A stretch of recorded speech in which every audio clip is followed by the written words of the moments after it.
What is up, our little honeydews, and welcome to Sippin N Bitchin, where the drinks are icy and the book talk is spicy.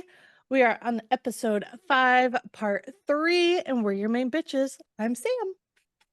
And I'm Steph. My drink is, well, one of my drinks is icy, I guess, but the Alani is just peachy, literally, because it's juicy peach. Not sponsored, but we're hopeful.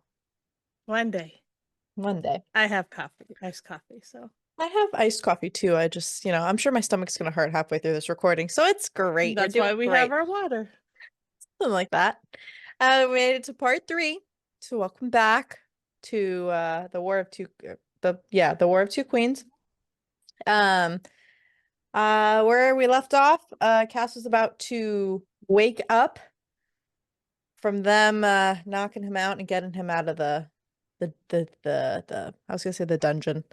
That's what I was thinking in my head, too. From where he was being held captive. Where he was being held captive by Bitch, and Malik helped save him in a twist that no one saw coming. Dun dun dun. I kind of saw it coming, but that's okay. So chapter 31 brings us to Blaz. Blaz, is that how you pronounce it? Blaz and Clariza. That's how we're gonna say the name. I don't know if that's really how that goes. We're not going to look it up. We're not looking it up. So Clariza is very hospitable and is like, I'm gonna go get some stuff ready. Y'all do what you gotta do, and we'll be here when you're ready. And then I think that Poppy's bond to the Draken versus the Wolven is such a... I put this in the notes kind of just so I can like talk about it, but I think it's so interesting how different but similar it is. It's like she's talking to the Wolven mind to mind, but then to the Draken, it's just like she literally just like envisions what she wants, or I'm trying not to say her will because that seems so like that's just what We're the trying book to says, and that's describe her not. will, Yeah. It's like she thinks it happens. It's super Yeah.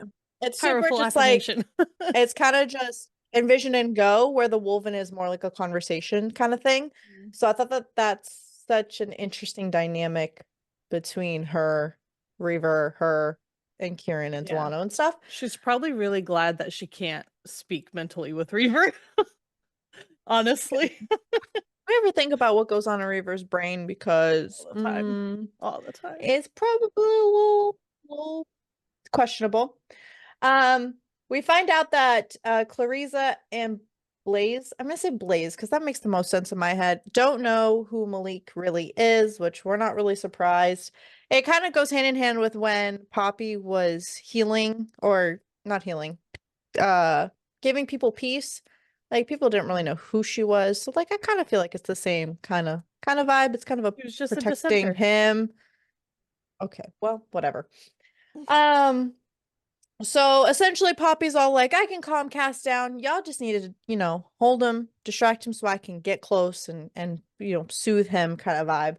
And something that I thought was very important to note, and something that is very beautiful about their relationship, is like, even when he's in this bloodlusty kind of vibe where he's not in control, a hot mess, minus the... no, it's hot mess, period.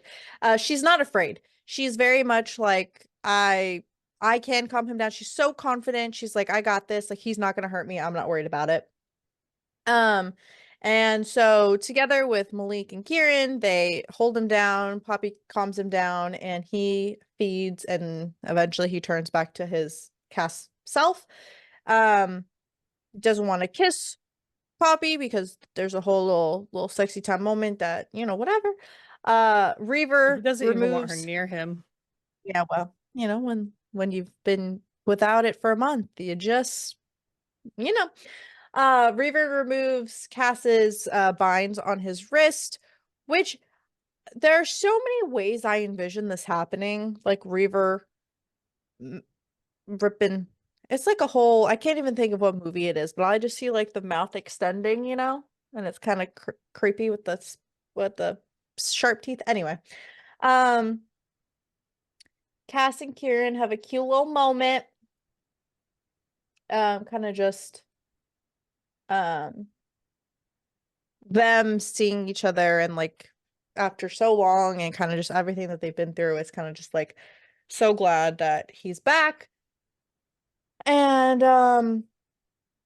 there's, sexy honeydew time and to no one's surprise. Brrr. We We don't missed our hate honeydew. that. We really do. Yeah, brace yourself, my queen. And honestly, Yes.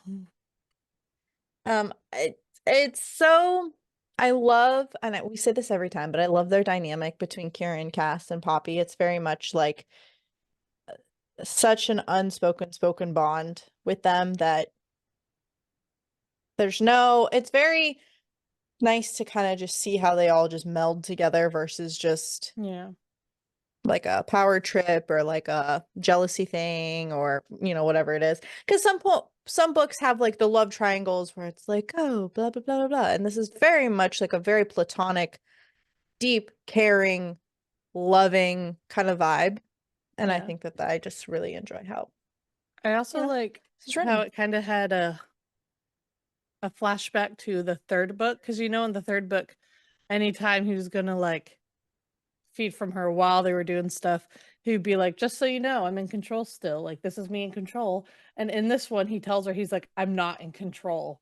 And I just love that she's like, neither am I. And he's just like, yes. And like they go at it. But I like that it kept that little thing. Because sometimes there's like a inside joke from one book, and then the next book, it's not there as much.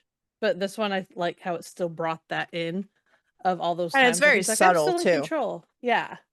Yeah, I just really like that. I really like them. So Mhm. chapter 32 starts off with Castile's point of view again. Poppy's taking care of him. That's so funny because I didn't even read the notes and I was already knowing where this was going. Poppy is taking care of Cass, kind of wiping him down and just, you know, being a queen, slay, wife, love, Mhm. heartmate kind of girl. And during this whole thing, Cass is noticing like the different changes, kind of like her growth and just like her physical body changes. Like she has darker freckles, longer hair, and she's kind of slimmed down a bit. And then he goes into this whole concern that she hasn't been eating as much, but like honestly, who would like you stress, girlfriend? Like she ain't eating. We already knew that. Yeah, Um, and he is just in such disbelief of just like how how they're there yeah, together and just after everything. And then Poppy takes the time to fill Cass in on the whole Victor thing that Tawny shared. I just love that Tawny's back. And I love that despite that's another thing going like not this isn't like an inside joke or anything, but I just love that characters that we've already lost books mhm, ago are still mentioned after.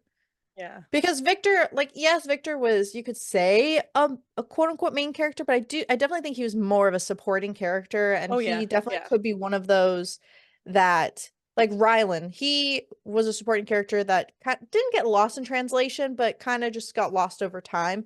And yeah, Victor has been such a force. I mean, obviously, like there's just this big, huge plot behind Victor now, but yeah, even before this, like he was still mentioned. He is still, it's like when you grieve a lost loved one or yeah. whatever, like they're still, just because they're not mentioned every single day, it doesn't mean like their impact goes away. And I very much Right. feel that with Victor. Like his impact is always felt. And I It's like love. they're gone, but they're not. Mm-hmm. Like physically, they're not here, but they're still with you in every sense of the way. Exactly. Yeah, yeah, Um, and then Poppy is talking about pain in her jaw and talking about how she had to feed from Kieran. Um, and they're having this discourse about her feeding from Kieran, and he was like, I wouldn't have cared who you fed from. And she was like, really? So you wouldn't mind if I, fed from Emil or Niall? And he was like, just kidding. Kieran's the only one. And I'm like, yeah, that's what I thought. And then they talk about Malik's intentions and kind of like if, they're to believe where his where he like where his what his intentions are, but I can't even think of the word I was gonna say. And um Cass asks Poppy if she believes him, and she says, I believe he spoke the truth about why he stayed. I tasted his emotions. He loves her, but there was also a lot of guilt and agony under that. I don't know if that's for what he's done by staying here or something else. Um, and then they talk about, everything that they've both been through, but Cass especially being captured. And was it in this book or was it a different book where they talk about like you don't always have to be strong with one another? I It want was to in say the that next that book was in because this one started with him being already captured. So it was in book 3 that okay, yeah. So then they go back to that kind of discussion. And she says, you once told me that I didn't always have to be strong when I was with you, that it was safe for me not to be okay. You told me that it was your duty as my husband to make sure I knew that I didn't have to pretend. Well, it's my duty as your wife to make sure you know that too. You're my shelter cast, my roof and my walls, my foundation, and I am yours. And I think that that's so impactful that, like, relationships two sides. So it's very nice. I mean, the situation's shitty, but like it's very nice that like Cass was there for Poppy and Poppy's there for Cass kind of vibe. Like it's a very yeah. your pain's my pain, like we are in this together kind of vibe. And they're just talking about their feelings, and he forever feels like he doesn't deserve her, and shocker. And Mm. then she proves that he deserves he hold on. She proves that he's deserving. She's upset that she still can't shift into shit, but Poppy, listen, girl, you a strong primal bitch. You'll be alright. Um, and Poppy's helping, quote unquote. If you can't see me, I'm doing air quotes. Um, And there's this quote that Cass says that goes, I liked control, had always been that way, but with Poppy, watching her find her way, watching her live and love without shame, nothing was more powerful, more earth-shattering. I'd gladly give up control over and over for this, for her. And like that, he talks about control all the time. Like we just said, like the subtlety of the him saying, I'm not in control right now. Like control is a very big theme overarching in their relationship, but also just Yeah. Castiel's storyline, I guess. Um, and then they subtly have a whole conversation about having kids, and Poppy's like, yeah, at some point, but like not right now, because that I can't even imagine going through this war with all that. And Kind of have a Cass whole ass tells, war going on, you know. Maybe we should hold off. I don't think I could fight as effectively if I'm carrying a child. Yeah. Or it could be a whole Charmed moment where, when Piper is pregnant with Wyatt and he like Yeah. does like the force The field, like little that would shield. be Oh, I hit my I mic. got really I mean that would be kind of sick though. Anyway, that would just be cool. If you haven't seen Charmed, highly recommend the original, not the Highly. new Yeah. version. And then Cass tells Poppy that Iris is in Wayfair. They have a whole back and forth about how he tricked his bitch into telling him. And then they discuss Cass's parents, and then Cass knows the truth about Melissa being her sister, but he chickens out, and he just kind of simmers on the fact that of that line that Millie said of she'll die in your arms. And then that's where the chapter ends, really. And we move into Yeah. chapter 33. Yeah, where Steph seems to think there's a bug, but I don't think it is. I think just because the last chapter was his POV, they just kept it his She POV. labels it, I feel like she labels it each time because the book defaults usually in Poppy's POV. I mean, she labels it each time it switches, and it's not switching yet. So, I felt like she did it either way, but anyway, I digress. You're right, I'm wrong. uh, thank you. It must have pained you to admit that. Although, then again, you're just telling yourself that you're right. So, Exactly. I don't lose. yeah. Yeah. So back to Cass. He's still in there, just kind of like simmering because our boy simmers. But he finally decides to leave Poppy sleeping. And let's note, Poppy's actually sleeping, like actually At sleeping. peace. Yeah, like so heavily sleeping that he was able to get up and she didn't notice.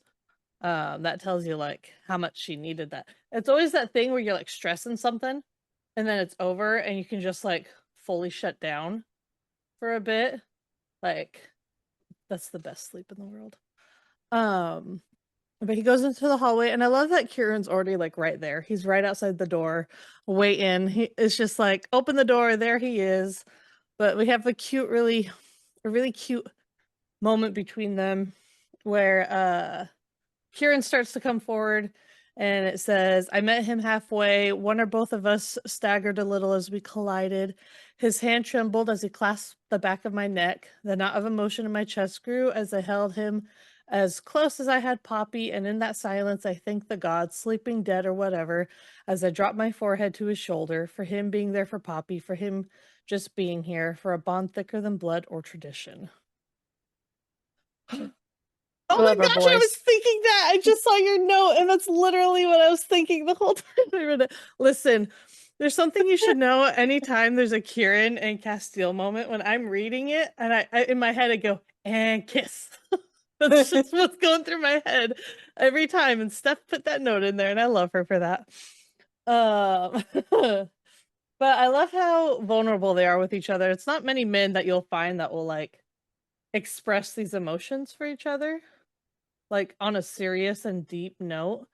So it's very sweet to see that through everything, bond or no bond, they're there for each other. They're always going to have that relationship. And I really like that. And yeah, so he's thanking him for everything he did. And Kieran's just like, you don't need to thank me, all that stuff. Um he tells him, you got me, you got Poppy, you aren't alone. We're both here, always and forever. I'm just gonna get Which that tattooed on me at this point. well, that's the funny thing is I always have said always and forever. Like, I know I've said it to you, I say it to my kids all the time because my daughter I'll tell my daughter I love her, and she'll be like, "You do?" And I'll say always and forever. And this book says it all the time, and I'm like, "It's meant to be. It's meant to be." Vampire Diaries also says it. Oh, does it? I don't read Or the Vampire original. Diaries. It's the original. Well, both of them because they share like cast members or whatever. But anyway, Oh, okay. Wisdom Gotcha, Forever, big gotcha. big mood. Yeah. Um, but we're getting an update on everything that's going on. He's telling him about Malik. Um, Malik, sorry, Malik is gosh, I hate that. He's telling him about Oh, Malik and listen, what went on there. I I know. tried, guys. I know. um, I love that he's not even hungry, but he's like eating the stew because he's like, I gotta bulk on that muscle back up. And Pretty I'm just much. like, I love that. That's such a guy thing to do. Um, but he's saying, you don't think he's gonna betray him, but he is a liability.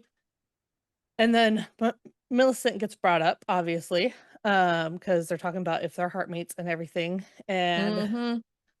Castile drops the truth bomb onto Kieran about Millicent being Poppy's full sister, same mother, same father. And I love how Kieran's response is, "What in the actual fuck?" And he says, "Yeah, they look almost exactly alike." And he still literally just says, "The fuck." Like that's all he can say right now because I that's mean, a mood big truth though. bomb. Oh yeah. Oh yeah. Um but he's updating him on everything that he learned about her, and he's trying to figure out like how he's going to tell Poppy, but he tells him how Millicent said that to remake the realms, you had to destroy them first. And I think that's how Isbeth failed with Millicent. She would have had to go through the culling, ascend into her godhood. I don't think Millicent survived it. So they're still in that trying to figure out they know who Millicent is, but they're trying to figure out how she is. Because they know she's a revenant, but she wasn't a third son or daughter. So they're like, how in the world did this happen? So now they're kind of coming to the conclusion she didn't survive it, and somehow she did whatever she does for revenants to be able to save her. Because even though she didn't survive it, Millicent would have had that essence in her because of who she was born to. Hmm. Um, yeah, fun stuff, man. Fun stuff. Um, But then as they're talking about it and they're talking about like how is she going to do this? What are her plans for Poppy? They think she's the harbinger. But we don't think she is.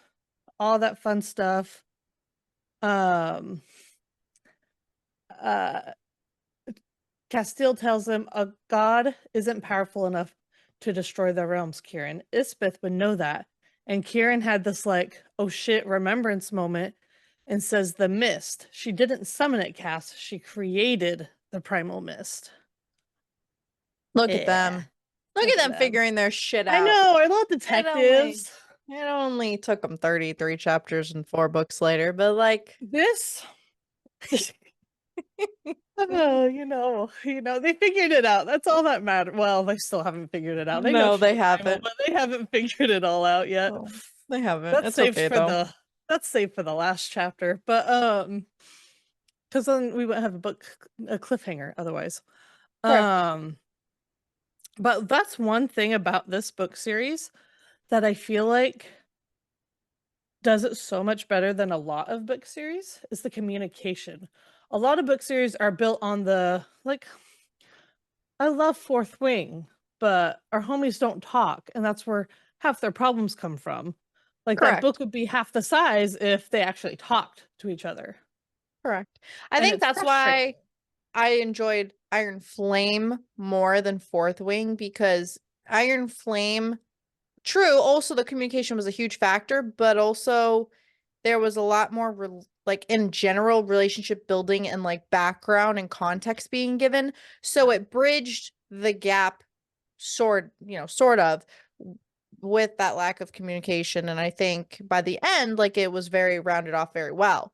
Yeah. Um, but I completely agree that this book definitely is a really great illustration of communication because you also get to see how they're like what's going on in their mind, Mm-hmm. but it's also the human factor of I owe this person enough, like I care about them and owe them enough to be honest and share things with my significant other or whoever it is.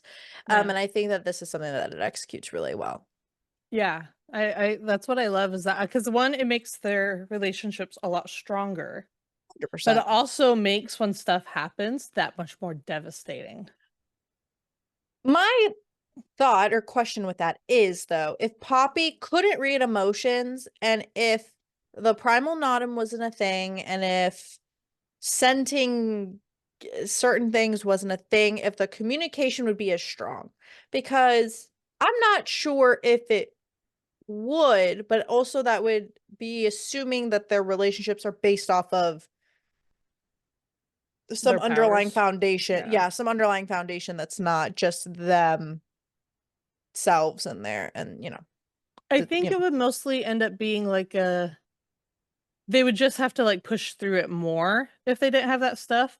Like by sensing stuff, it helped open those conversations more of what's going on. But I still think they would have done it would have just been harder and it would have been a little more difficult to figure that out. Um, fair.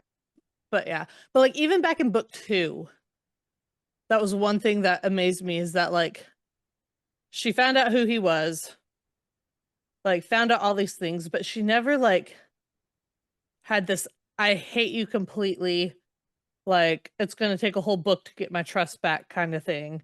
It was more of a I'm shocked, I don't know what the hell's going on, but I'm going to give you the benefit doubt until I know what you have to say. But also some books do the whole betrayal thing and then they rush to full circle it. And I think at least with this series, it does a good job of bringing it back up just enough where we could recognize that like you obviously he fucked up. Obviously their trust is kind of on the rocks, but like you still see the growth of their relationship as a whole. Yeah. And it's not like a rush, like I just forgive him outright kind of thing. It's very much like it's brought up again multiple times. Yeah. Um, but now we're at this point where like clearly their love is stronger than the bottom line kind of vibe. Yeah. So I love to see it. I just love it. We love communication. Hmm. Um